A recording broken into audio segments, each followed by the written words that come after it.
नमस्कार। हमारी भारतीय संस्कृति आज विश्व में श्रेष्ठ संस्कृति कहलाती है। इसका कारण हमारी संस्कृति में जो रीत रिवाज, रहन सहन, उत्सव, पर्व आदि दिए हैं, यह मनुष्य के विकास को ध्यान में रखकर दिए गए हैं। जैसे कि अगर हम ये सब रीत रिवाज, उत्सव, पर्व सोच समझ कर मनाए तो हमारा संपूर्ण विकास हो सकता है। तो इस संस्कृति में मनुष्यता के लिए जो जरूरी गुण है, भाव, प्रेम, अस्मिता, तेजस्विता आदि सब गुणों का विकास हो सकता है। जैसे गुरु पूर्णिमा के दिन हम गुरु का पूजन करके कृतज्ञता प्रकट करते हैं। तो अभी श्राद्ध के दिन चल रहे हैं, तो श्राद्ध के दिनों में हम हमारे माता पिता, दादा, परदादा आदि का स्मरण करते, हम उनके प्रति कृतज्ञता व्यक्त करते हैं। श्राद्ध यानी केवल ब्राह्मण को खिलाना, गाय को खिलाना, कौवे को खिलाना, इतना ही नहीं, मगर हम जब ये सब करते हैं, जैसे कि हम ब्राह्मण को खिलाते हैं, गाय को खिलाते हैं, कुत्ते को खिलाते हैं, कौवे को कागवास के रूप में खिलाते हैं, तो इनके द्वारा हम हमारे पूर्वज है उनके प्रति भाव प्रेम प्रकट करते हैं। यह कृत्य के द्वारा हम हमारे पूर्वज के प्रति अपना भाव प्रकट करते हैं।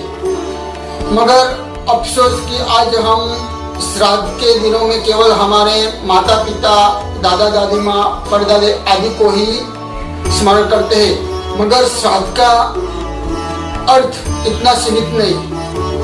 मगर हम देखें तो श्राद्ध यानी कि हमारे ऋषि मुनियों, संत, महापुरुष, देवता, देशभक्त, वीर आदि जिस लोगों ने हम पर उपकार किया है, जिस व्यक्ति के हम ऋणी है, इन सभी को इन दिनों में केवल ना याद करना, मगर उनके प्रति उनके जीवन को याद करके उनके जीवन में से प्रेरणा लेना, यही सच्चा स्वार्थ है, यही सच्चा श्राद्ध है। मगर अफसोस कि हम इस दिनों में केवल श्राद्ध यानी कि अपने जो मृत सज्जन है उनको कागवास डालना इतना ही समझते हैं। आज हम एक क्रिकेटर के बारे में, अभिनेता के बारे में जितना जानते हैं, इतना हम हमारे पूर्वज के बारे में नहीं जानते। यह दुर्भाग्य की बात है। आज हम हमारे पीढ़ी के 16 नाम तो क्या 7 पीढ़ी तक के नाम भी हमें मालूम नहीं। आज हम दिन दुर्बल, निस्तेज और लाचार है। इसका कारण हमें हमारे पूर्वज जो का ज्ञान नहीं, हमें हमारा इतिहास का गौरव नहीं, इसलिए आज हम निस्तेज और दुर्बल जीवन जी रहे हैं।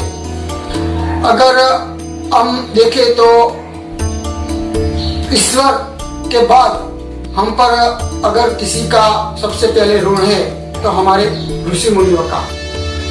ऋषि का अर्थ हम देखें तो ऋषि यानी जिसका हम सभी पर ऋण है वह ऋषि। ऋषि शब्द का अर्थ हम देखें तो रुजु यानी सरल, जो सरल है वह ऋषि। और तीसरा ऋषि शब्द का अर्थ देखें तो मेरे गुरुदेव की दृष्टि से जो संसार के पारदर्शी इति ऋषि। ऋषि का केवल हम पर ही ऋण नहीं है, मगर स्वयं ईश्वर पर भी उनका ऋण है। एक दृष्टि से देखें तो जिसका ईश्वर भी ऋणी है वह ऋषि। ऋषि यानी कि जो पवित्र है वह ऋषि, जो सरल है वह ऋषि, और जो ईश्वर का प्रतिनिधि है वह ऋषि। तो ऋषि इतने महान हो गए, उनका जीवन इतना महान था कि यह समग्र मानव जीवन उनकी ऋणी है। तो हमें ईश्वर के बाद अगर हम पर किसी का ऋण है तो वह हमारे ऋषि मुनियों का। हमारे धर्म में ऐसे अनगिनत ऋषि मुनि हो गए कि जिन्हें हमें पशु जीवन और अहिंसक जीवन से मनुष्य जीवन जीना सिखाया। हमें जंगली और पशु जीवन से हमें मनुष्य जीवन जीना सिखाया। हमें आदि मानव से आज का सभ्य मानव बनाया। ऐसे अगणित ऋषि मुनि है जिनका हमें नाम तक भी नहीं मालूम। तो इस ऋषि मुनियों को इस दिन याद करना, उनके प्रति कृतज्ञ करना हमारा कर्तव्य बनता है। मगर इतने अगणित ऋषि मुनि हो गए कि जिनका हमें नाम भी नहीं, इसलिए आज इन ऋषि के प्रतिनिधि जो 7 ऋषि है, विश्वामित्र, वशिष्ठ, भारद्वाज, कश्यप, गौतम, अत्रि, जमदग्नि, इन ऋषि मुनियों को हम इन दिनों में याद करना, इन ऋषि मुनियों के जीवन में से प्रेरणा लेना, यही सच्चे श्राद्ध है। तो आए हम इन श्राद्ध के दिनों में इन ऋषि मुनियों का जीवन के बारे में छोटा सा परिचय प्राप्त करें और हमारे हृदय में उनके प्रति भाव जगाए, हमारे हृदय में उनके प्रति प्रेम जगाए, श्रद्धा जगाए और उनके प्रति कृतज्ञता व्यक्त करें। यही सच्ची श्राद्ध है। तो आज हम इन 7 जो सप्त ऋषि कहलाते हैं उनके जीवन के बारे में छोटा सा परिचय देने का मैं आज आपको छोटा सा परिचय देने का मैं आपको प्रयास करूंगा। तो आशा रखता हूं कि आपको यह पसंद आएगा। तो हमारे पहले ऋषि थे कश्यप ऋषि।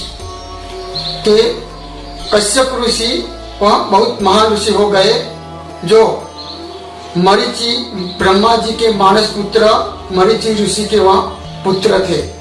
सृष्टि के सर्जन में उनका बहुत बड़ा योगदान है, इसलिए उन्हें प्रजापति भी कहते हैं। जिसके सृष्टि सर्जन के कार्य के कारण आज कई लोग उनको पिता की तरह मानते हैं।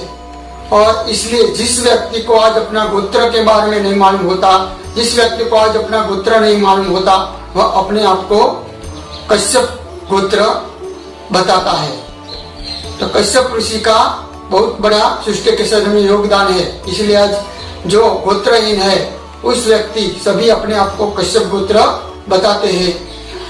कश्यप ऋषि की पुत्री अरुंधति वशिष्ठ ऋषि की धर्मपत्नी थी और जमदग्नि का पुत्र परशुराम कश्यप ऋषि का शिष्य था। परशुराम के क्रोध को शांत करके उनको सह्याद्री पर्वत पर भेजने का काम कश्यप ऋषि ने किया था और उसके बाद उन्होंने क्षत्रिय को संगठित किया।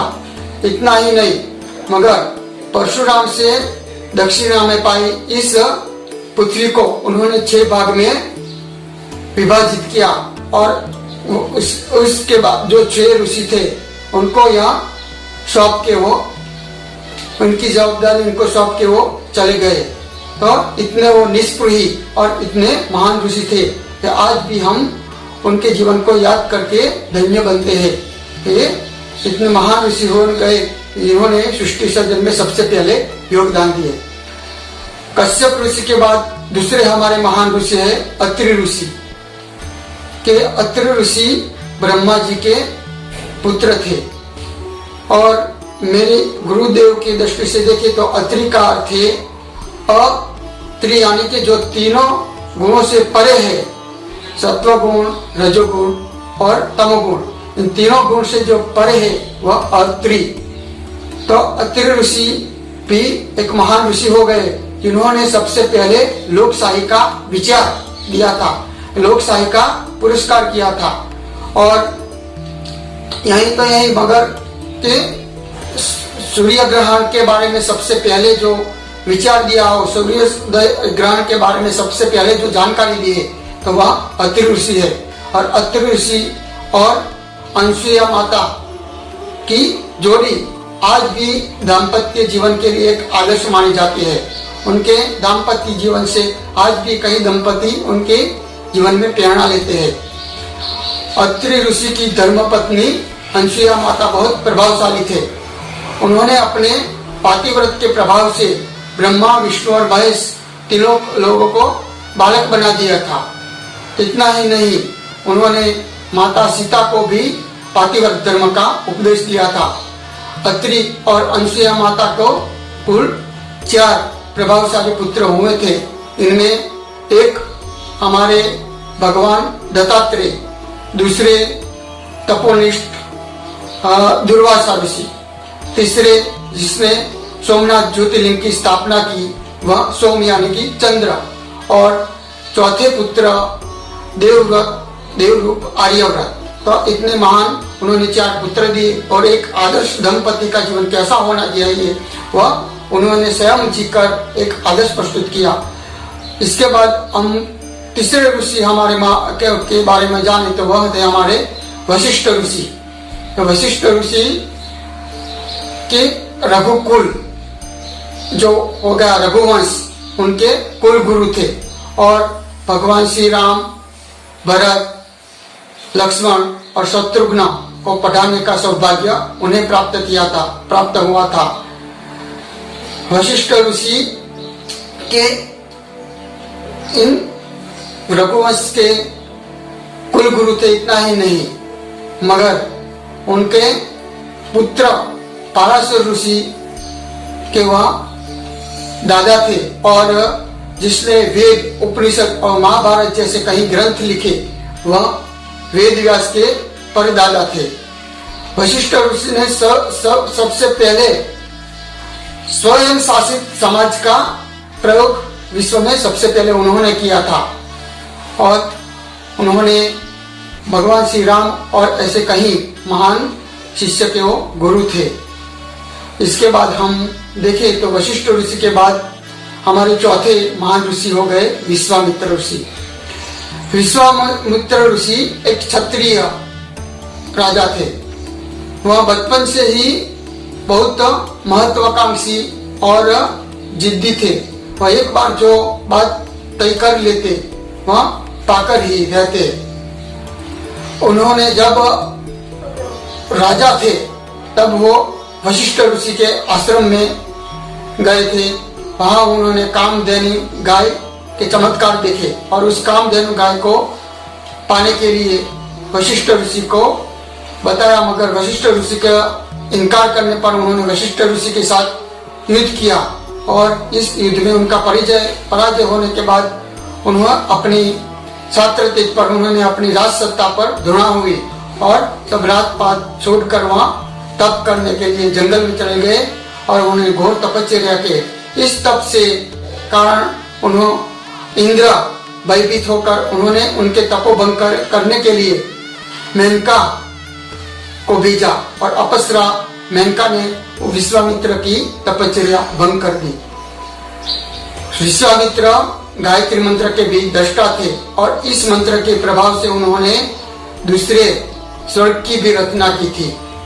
इतना ही नहीं, वह विश्वामित्र सत्यवती के भाई थे और सत्यवती और रुचिक ऋषि के पुत्र जमदग्नि के वह इस नाते मामा थे। जब राम और लक्ष्मण बालक थे तब दशरथ राजा के पास से यज्ञ रक्षणार्थ मांग के ले गए थे। उन्हें मांग कर यज्ञ रक्षणार्थ उन्हें अपने साथ वन में ले गए थे। इसके बाद हो गए हमारे गौतम ऋषि। गौतम ऋषि भी बहुत महान हो गए। वो न्याय शास्त्र के पंडित थे। उनके समय में भयंकर अकाल पड़ा तो अकाल से पीड़ित प्रजा का दुख उनसे ना दिखाया गया और उन्होंने घोर तपस्या की और घोर तपस्या करके वरुण देव को प्रसन्न किया और वरुण देव की कृपा से सबको जल प्रबंध किया। मगर कुछ ईर्ष्यालु ब्राह्मणों से ना देखा गया तो उन्होंने गौतम ऋषि पर झूठा गौ हत्या का आरोप लगाया और इसके प्रायश्चित के रूप में गंगा को अवतरित करने की उनके सामने शर्त रखी गई।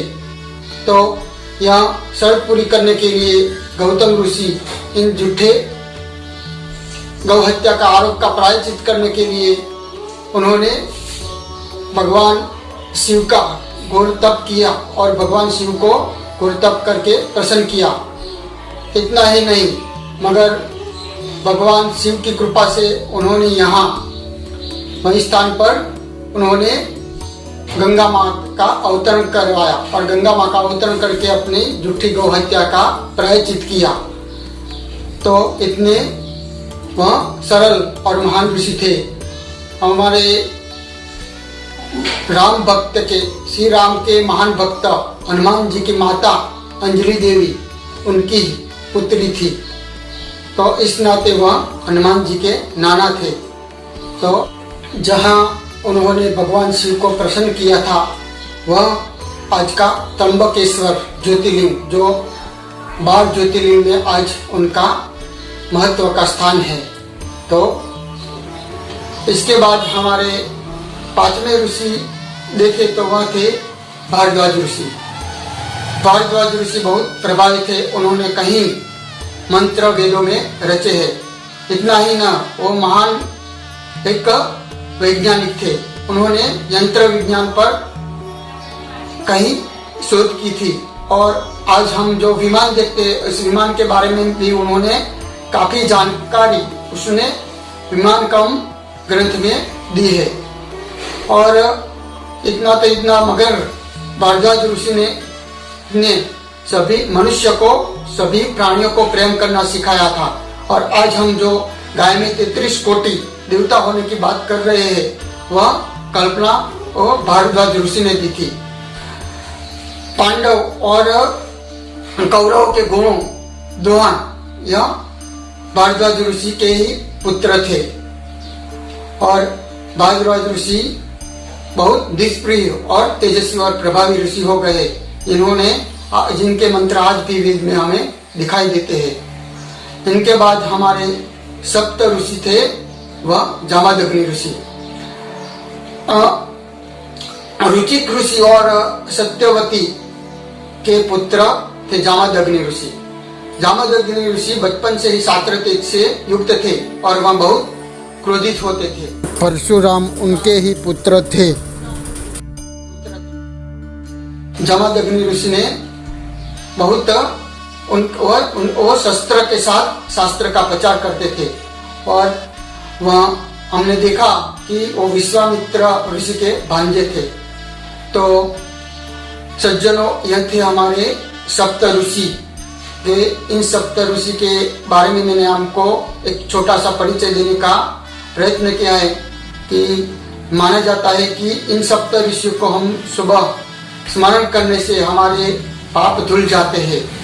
मगर आज हमारी दौड़ बड़ी और यांत्रिक जीवन शैली के कारण हम रोज सुबह तो उनको याद ना कर सके तो कोई बात नहीं, मगर इन 7 के दिनों में तो हमें अवश्य उनको याद करना और स्मरण करना चाहिए और उनके प्रति हमारी कृतज्ञता भाव प्रकट करना चाहिए। क्योंकि इन ऋषियों के कारण ही आज हम एक सभ्य मानव है। जंगली मानव मनुष्य से हमें सभ्य मानस बनाने का श्रेय उनको दिया जाता है। काफी यही अगणित ऋषि है तो वह जंगल जंगल भटके और हमें आदि मानव से मातृवत प्रेम देकर हमें सभ्य मानव बनाया।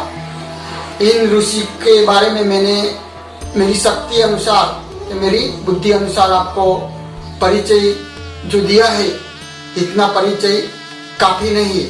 इन ऋषि के बारे में बताना मेरी शक्ति और मेरी वाणी की बात है, मेरी वाणी की मर्यादा है।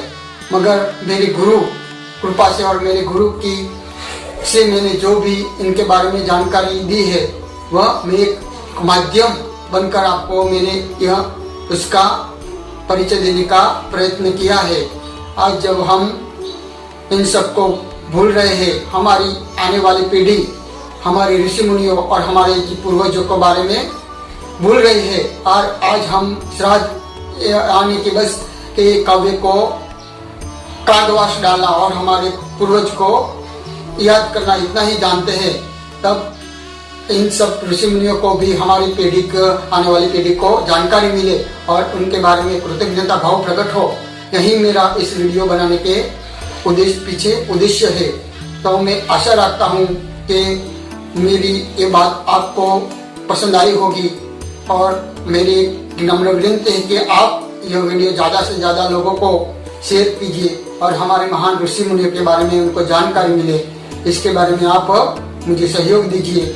आप इस ऋषि मुनि फिर से मैं कहता हूँ कि इन ऋषि मुनियों के बारे में बताना मेरी शक्ति के बाहर है, इसलिए इन ऋषि मुनियों के बारे में बताने मेरे मुझसे में कोई दोष या भूल हो गई है तो एक बालक समझकर आप मुझे क्षमा करना।